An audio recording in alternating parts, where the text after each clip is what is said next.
আমার হিন্দু ভাইরা, আপনি চুল কাটতে পারবেন কিনা? পারবেন কিনা বলেন? পারবেন। তার দোকান থেকে দই মিষ্টি কিনতে পারবেন কিনা? হ্যাঁ, আমার মুসলিম ভাইয়ের দোকান থাকলে ওইটারে আমি বেশি প্রায়োরিটি দিব, ঠিক কিনা?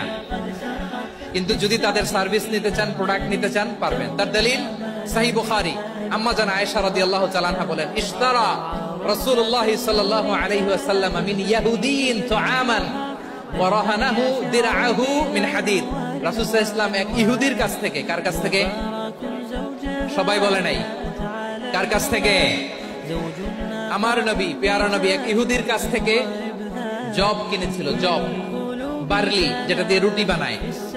ওই জবের দাম দেওয়ার টাকা পয়সা নবীর কাছে ছিল না। ফলে নবী ওনার একটা পোশাককে মর্গেজ রেখেছিলেন, মর্গেজ, বন্ধক, যে এখন এটার দাম দিতে পারবো না, কয়েক কেজি বার্লি নিয়ে যাই আর বন্ধক হিসেবে আমার জামাটা রেখে গেলাম, যেদিন দাম দিব ওই দিন জামাটা ছুটাই নিয়ে যাব। সুবহানাল্লাহ পড়বেন না?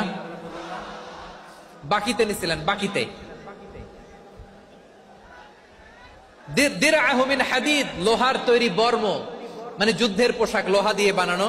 বিশ্বনবী বললেন, কয়েক কেজি জব দাও, টাকাটা পরে দিব, এখন টাকা নাই, বন্ধক হিসেবে, মর্গেজ হিসেবে আমার জামা রেখে গেলাম, যখন টাকা দিব জামা ছুটায় নিব। আওয়াজ করে বলতে হবে সুবহানাল্লাহ। এ থেকে বোঝা গেল অমুসলিমদের সাথে ফিনান্সিয়াল ডিলিং করা যায়, অর্থনৈতিক লেনদেন করা যায়, কেনাবেচা করা যায়, প্রোডাক্ট কেনা যায়।